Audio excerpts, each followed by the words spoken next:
Class 8 math NCERT CBSE के book से exercise 11.1, ठीक है। 11.1 के का फोर्थ क्वेश्चन है, a flooring tile has the shape of parallelogram, ठीक है। एक फ्लोरिंग टाइल्स है वो पैरेललोग्राम के शेप में है जिसका बेस क्या है 24 centimetre and the corresponding height is 10 centimetre. Okay, height जो है 10 सेंटीमीटर है और बेस क्या है 24 सेंटीमीटर का है। How many such tiles are required to cover a floor of area 1080 metre square, ठीक है। 1080 मीटर स्क्वायर की एरिया को कवर करने के लिए इस तरह के कितने टाइल्स लगेंगे, ठीक है। इसमें बेस दिया हुआ है और हाइट दिया हुआ है, इसका मतलब ये मत समझिएगा कि टाइल्स जो है टाइल्स का कुछ वॉल्यूम है, वो सिर्फ हमको उसका एरिया ही लेना है, यानी कि एक लेंथ को हमको बेस पकड़ लेना है और हाइट जो है वो ब्रिड्थ का काम करेगा, ठीक है। हाइट जो है वो ब्रिड्थ, क्योंकि टू डायमेंशन दिया हुआ है, फर्स्ट डायमेंशन ये है, सेकेंड डायमेंशन ये है, तो उसका एरिया निकल जाएगा बेस और हाइट से जो है उस टाइल्स का हमको एरिया नहीं, ये नहीं है, लेकिन जो हमारा पैरेललोग्राम होगा, जो बनेगा पैरेललोग्राम, उसका एक पार्ट और दो पार्ट दिया हुआ है, टू डायमेंशंस उसके दिए हुए, ठीक है। हमें तो ये कितने 1080 मीटर स्क्वायर के लिए कितने ऐसे टाइल्स लगेंगे। If required you can split the tiles in whatever way you want to fill up the corners. Corner को फिल अप करने के लिए यदि आपको टाइल्स को काटना भी पड़े तो आप टाइल्स को क्या कर सकते हैं, स्प्लिट कर सकते हैं, ठीक है। यदि रिक्वायर हो कॉर्नर को भरने के लिए, कहीं के लिए यदि आपको स्प्लिट करने की ज़रूरत हो तो आप कर सकते हैं, ये इसमें दिया हुआ है, ठीक है। अब हम इसको सॉल्व करने का कोशिश करते हैं।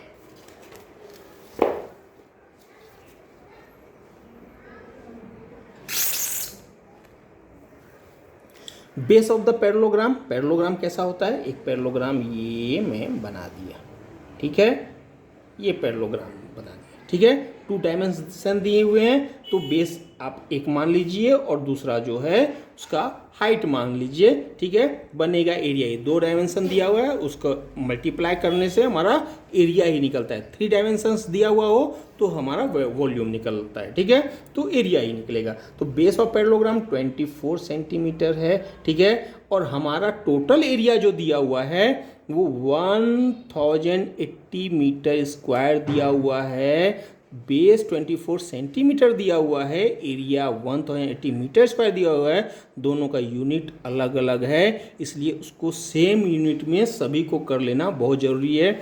आप चाहे तो इसको सेंटीमीटर में कर लीजिए या इसको मीटर में कर लीजिए, ठीक है, तभी आपका सॉल्व हो पाएगा। दोनों अलग अलग यूनिट में रखेंगे तो सॉल्व करने में तकलीफ होगा, ठीक है।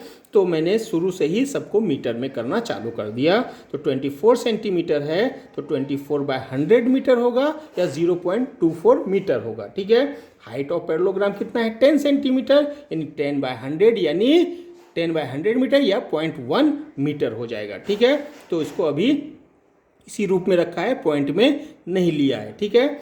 एरिया ऑफ पैरेललोग्राम टाइल्स जो है उसका एरिया कितना हो जाएगा, तो ये बेस और हाइट हो जाएगा, ठीक है। बेस और हाइट कितना है 24/100, बेस इंटू हाइट होता है एरिया, ठीक है। बेस कितना है 24/100 है और हाइट कितना है 10/100 है, तो 24/100 इंटू 10/100, ठीक है, यानी 240/10,000 मीटर स्क्वायर, ठीक है। अब ये मीटर स्क्वायर हो गया क्योंकि ये भी मीटर में, ये भी मीटर में है, दो बार मीटर का जैसे कि मल्टीप्लाई हमारा नंबर्स का जैसे मल्टीप्लाई हुआ वैसे यूनिट का भी मल्टीप्लाई होगा और दोनों यूनिट मिलके मीटर स्क्वायर बन जाएंगे, ठीक है। तो एरिया जो होता है का यूनिट जो होता है मीटर स्क्वायर होता है, यानी कि सेंटीमीटर स्क्वायर, मीटर स्क्वायर, इस तरह से स्क्वायर में होता है, ठीक है।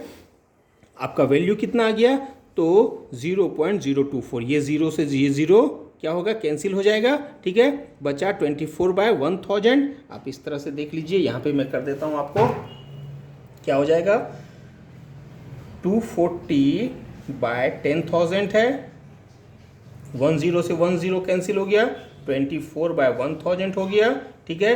कितने नंबर के पहले पॉइंट आएगा, तो 1 2 3 नंबर ऑफ जीरो है, तो 3 नंबर के पहले पॉइंट आएगा, तो ये तो 24 में 2 ही नंबर आता है, तो अपने से एक जीरो बढ़ा लीजिए, उसके बाद पॉइंट डाल दीजिए, ठीक है। और पॉइंट के पहले एक जीरो अपने को ऐसे ही रखना ही पड़ता है, ठीक है।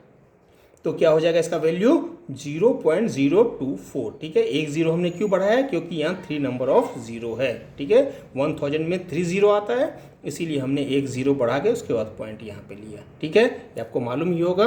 तो 0.024 मीटर स्क्वायर इसका वैल्यू हो गया। आ गया समझ में यहाँ तक। अब क्या है, टोटल एरिया ऑफ फ्लोर दिया हुआ क्या है, ये तो गिवन है, यहाँ आप दे सकते हैं गिवन, ठीक है। ये गिवन 1080 मीटर स्क्वायर दिया हुआ है, ठीक है। 1080 मीटर स्क्वायर का पूरा एरिया है, समझ लीजिए यहाँ पे ये पूरा का पूरा एरिया है, ठीक है। वो ये पूरा का पूरा एरिया कितना है, ये ये तो टाइल्स था हमारा। चलिए यहाँ पे हम एक बनाते हैं, ठीक है। एक ये पूरा का पूरा एरिया है, कितने का है, 1080 मीटर स्क्वायर, ठीक है। इसमें हमको 0.024 मीटर स्क्वायर का टाइल्स पुट करने का है, ठीक है, पैरेललोग्राम टाइल्स।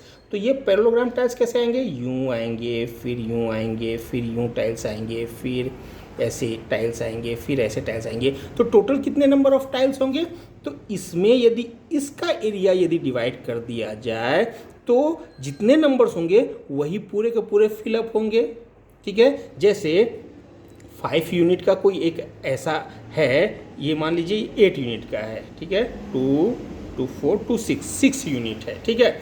अब 6 यूनिट का कोई है और 2 यूनिट का एक टाइल्स यदि हमने डाला तो 2 यूनिट का एक टाइल्स ये हो गया, 2 यूनिट का एक टाइल्स ये हो गया, 2 यूनिट का एक टाइल्स ये हो गया। तो टोटल नंबर ऑफ टाइल्स कितने हुए, ये टोटल कितने हुए, तो 3 हो गए, क्योंकि 6 वाले में 3 से हमने डिवाइड कर दिया, तो हमारा कितना आ जाएगा, तो 2 आ जाएगा, 2 साइज के टाइल से हमने किया, 6 में 2 साइज के टाइल से यदि हमने डिवाइड किया तो टोटल कितना आया, 3 हुआ। तो वैसे ही जब पूरे के पूरे एरिया में इसके एरिया को यदि हम डिवाइड कर दिए, पूरा का पूरा एरिया था 6 यूनिट, ठीक है, उसमें 2 यूनिट का हमने डिवाइड किया तो हमारा वैल्यू आ गया। वैसे ही टोटल एरिया ऑफ फ्लोर में यदि एरिया ऑफ टाइल्स को डिवाइड कर देंगे तो क्या हो जाएगा, हमारा जो टोटल नंबर्स ऑफ टाइल्स आ जाएगा। यानी इसमें कितने टाइल्स आए, टोटल 3 टाइल्स आए,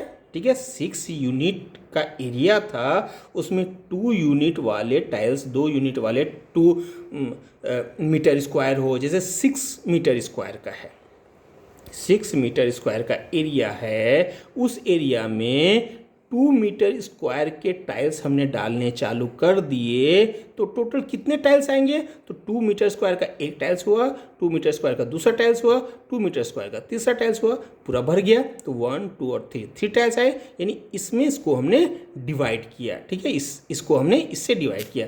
तो वैसे टोटल एरिया ऑफ फ्लोर और एरिया ऑफ टाइल्स को यदि डिवाइड कर दें, ठीक है, रिक्वायर्ड नंबर ऑफ टाइल्स कितना हो जाएगा, total area of floor by area of tiles, यानी 1080 बाय 0.024। यदि पॉइंट हटेगा तो क्या हो जाएगा, 1000 आ जाएगा, क्योंकि पॉइंट का किस तरह से लेते हैं, पॉइंट जो हटाते हैं तो उस पॉइंट का 1 लेते हैं और जितने नंबर्स होते हैं 1 2 3 नंबर्स हैं तो 30 ले लिए, तो 1000 आ गया। अब आप इसको 4 से डिवाइड करेंगे, 4 6 जा 24, यहाँ पे 4 से करेंगे तो 4 2 जा 8, फिर बचा 2, 4 से 1 जा 28 और फिर 0, फिर हम इसको 6 से सीधा डिवाइड कर देंगे 45, यानी 45,000 टाइल्स इसका आंसर आएगा, ठीक है। समझ में आ गया होगा।